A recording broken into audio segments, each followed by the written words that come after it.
Wow, the Trump indictment is big news. Just one question. You woke? Time to get up.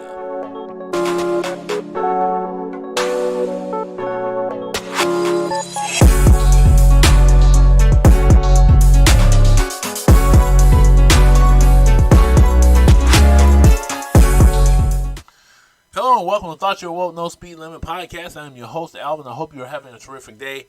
I want to take this time before I get started to ask you to like, share, and subscribe. If you like this podcast, I want to make sure that you're leaving comments below and make sure you share this with your friends. Now, there are going to be some things I'm going to talk about today in this issue. You will find links to it in the comments below. Let's get started. So normally I don't do my podcast with prepared statements, but today I'm talking about the Trump indictment and Republican reaction to it, and there's a lot that needs to be said, and I want to be sure to get it right the first time. So, as you know, President Trump has become the first former president indicted for a criminal offense in the history of the United States of America, and probably won't be the last. He's been charged by a grand jury with up to 30 indictments surrounding his possible use of funds tied to his 2016 presidential campaign and hush money payments to porn star Stormy Daniels to cover up an alleged affair between her and Donald Trump. He will be arraigned on Tuesday, April 4th, under heavy security and will be allowed to go back to his Mar-a-Lago home after posting bail. Now, that's unlike thousands of poor and indigent Americans who spend years in prison awaiting trial because they can't pay the bill. So this is something serious. This indictment is just one of the many legal issues Donald Trump is currently facing. He's under investigation in Georgia for possible vote tampering. He is under investigation by a special prosecutor in D.C. for his possible involvement in the January 6, 2001 riot, as well as still under investigation for keeping the fact that he had hid top secret documents at his Mar-a-Lago residence from investigators. Oh, but that's not all. Because of Trump's businesses, Trump is involved in several fraud and hush money investigations related to possibly paying off multiple women who Trump supposedly may have sexually harassed, as well as the fact that he and his office may have falsified business records to overstate or understate actual value to avoid tax payments or receive deductions. Trump also has had several of his colleagues either involved in his campaign or who touched his days in the White House or his business, convicted for everything from fraud, tampering, to embezzlement. This includes one Michael Cohen, who is currently acting as witness to the prosecution in the current case against Donald Trump. I must note here that many of his crony associates, including Cohen, were awarded with the pardons by President Trump before he left office. This is not the same as wiping their records. They are still guilty. They just didn't serve their full jail time or sit at home on probation. Some were pardoned before they were even convicted, if that makes sense. Republicans are outraged at the indictment and vow to investigate the prosecutor who has brought these charges against Trump. Many have spoken out on national TV and, of course, made tweets calling this a political revenge or witch hunt. Now, to me, it's selective rage. I'm stopping what I'm reading here to tell you I think it's selective rage, and I'm going to tell you why in a minute. But first, let me get to the Democrats. Democrats, on the other hand, have applauded the legal efforts of the New York prosecutor involved in this case and have defended his actions as both legal and just. Now I'm going to read this disclaimer. Sure, this is the optics of this case looks to have some political leanings to it. It looks like the revenge for the plethora of times Donald Trump has called for the prosecution of every person who is political opponent, including Hillary Clinton, President Obama, Hunter Biden, Vice President Harris, and of course, President Biden himself. Oh, not to mention, he's wanted to lock up Nancy Pelosi as well.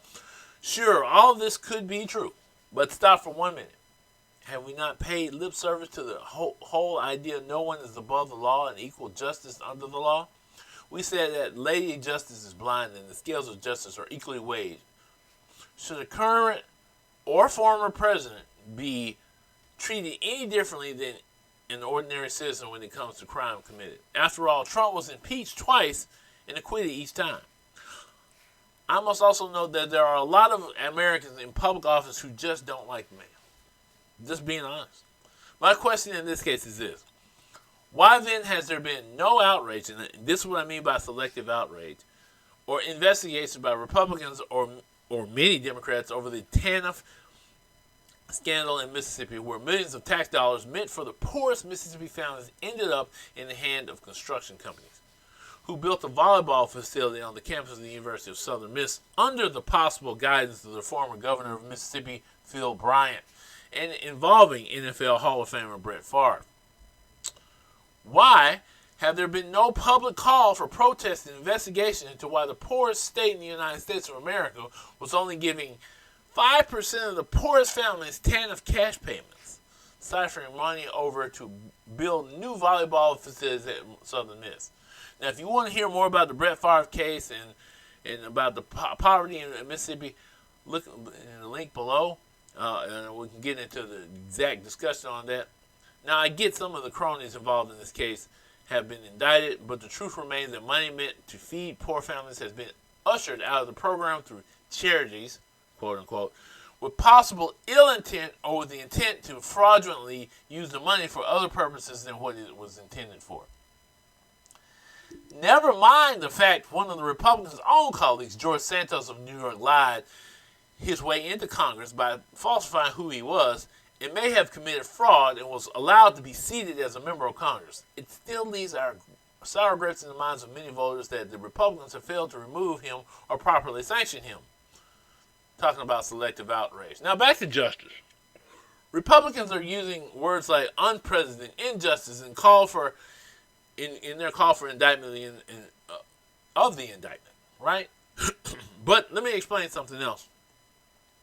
They're also saying he's the first. This never happened to any other president. By the way, that's not true. Ulysses S. Grant was the only sitting president ever arrested. He got caught several times speeding in his horse and buggy, and one brave officer, black man, finally had to do his job and haul the president to jail. He, of course, the president, was later released after promising not to speed anymore and paying a get-out-of-jail fee. But I digress. You get the idea that I'm trying to make a point about the hypocrisy of justice in America. If that isn't a good enough example, here's one that should rattle your brain a little bit. Meet these three ladies from the Valley, Alabama. All three were arrested by the local Valley police for the crime of, get this, failure to comply to the court order to pay their garbage bill. Mind you, these are not necessarily some of the richest working class folks in one of the nation's poorest states.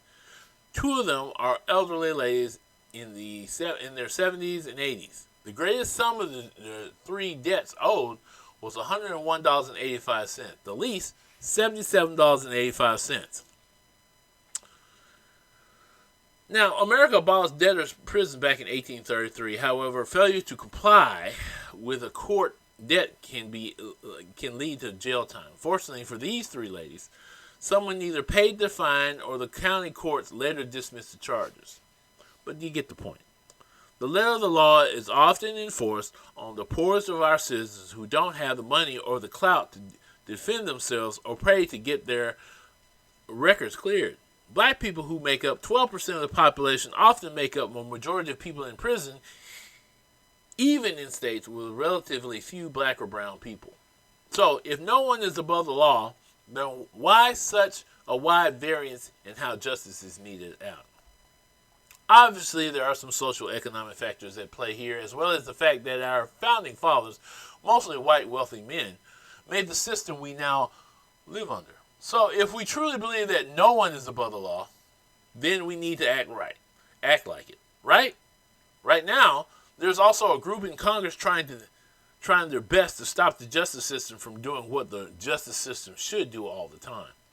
Oh, I almost forgot. There is more than a likely chance that Donald Trump won't get the book thrown at him, like the average person with a public defender taking care of his or her case.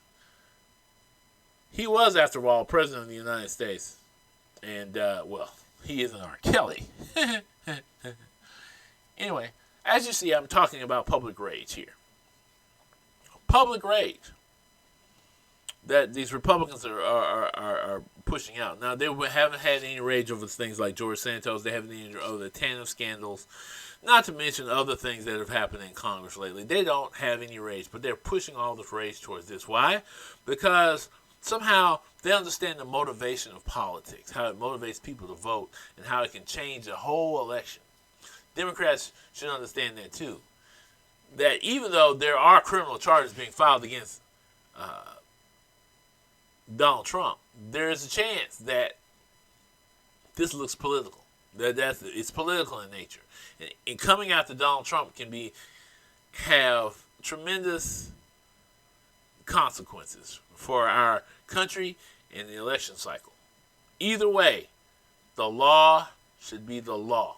There should be no difference in law between a bunch of women in Valley, Alabama, and the President of the United States, or people in Mississippi and the President of the United States. There should be no difference at all. We should stand for equal justice under the law. Well, folks, I'm all out of time. Y'all have a wonderful day. And again, like I said, make sure you comment below. And also look for a few special links in the comments below. Peace. You have been listening to Thought You're Woke, No Speed Limit Podcast.